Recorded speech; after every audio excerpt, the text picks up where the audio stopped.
নমস্কার বন্ধুরা, সোনালীর কিচেনে সবাইকে স্বাগত। আজকে বানিয়ে দেখাবো নিরামিষ লাউয়ের একটি রেসিপি। খুব সুস্বাদু এই রেসিপি ঘরে থাকা কিছু উপকরণ দিয়ে সবাই বানিয়ে নিতে পারবে। গরম ভাতের সাথে খেতে অপূর্ব লাগবে। আসুন দেখে নেওয়া যাক কিভাবে বানাবো। এর জন্য এখানে নিয়ে নিয়েছি 750 গ্রাম লাউ। লাউটাকে কাটার আগে ভালো করে খোসা ছাড়িয়ে ধুয়ে নিয়ে এরকম ঝিরিঝিরি করে কেটে নিয়েছি। এবার চলে এলাম রান্নায়। প্রথমে আমরা 1 টেবিল চামচ কালো সর্ষে একটু শুকনো খোলায় ভেজে এটাকে তুলে রাখবো। খেয়াল রাখতে হবে ভাজার সময় সর্ষেটা যেন পুড়ে না যায়, তাহলে কিন্তু রান্নার স্বাদ একদমই ভালো হবে না।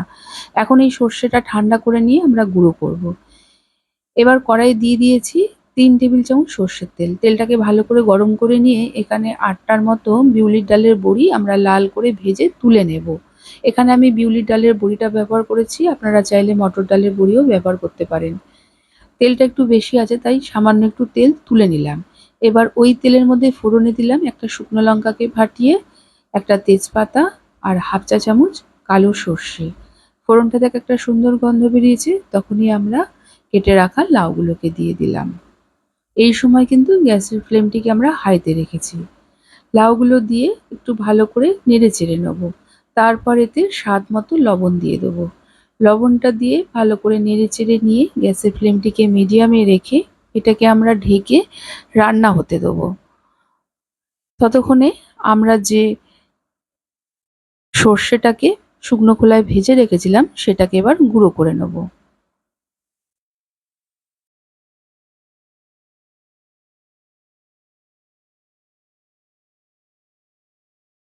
ঠিক এই রকম মিহি করেই সর্ষেটাকে গুঁড়ো করে নিতে হবে।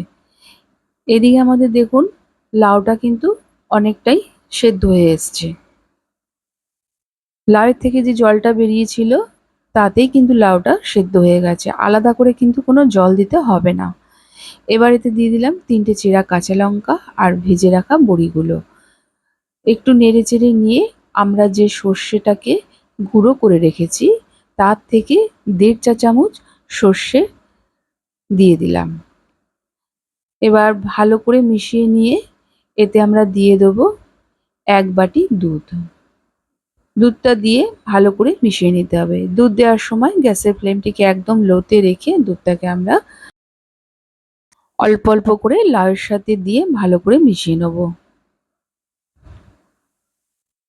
এখানে আমি 150 ml দুধ দিয়েছি। দুধটা দিয়ে ভালো করে মিশিয়ে নেওয়ার পর গ্যাসের ফ্লেমটিকে মিডিয়ামে রেখে এটাকে আমরা ঢেকে রান্না হতে দেবো। ঠিক এই বাটির 1 বাটি দুধ আমরা দিয়েছি।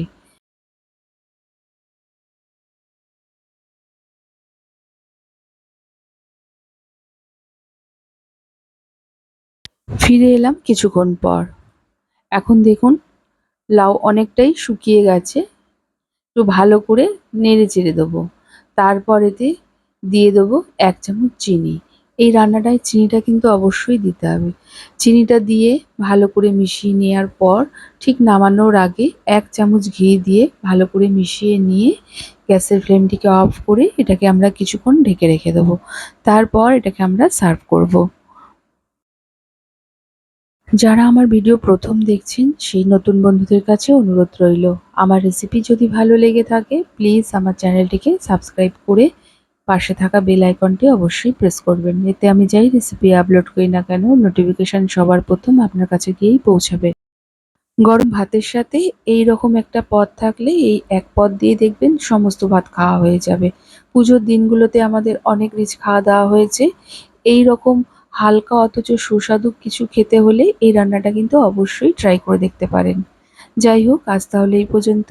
আবার চলে আসবো নতুন কোনো রেসিপির সাথে। সবাই ভালো থাকুন, সুস্থ থাকুন। ধন্যবাদ।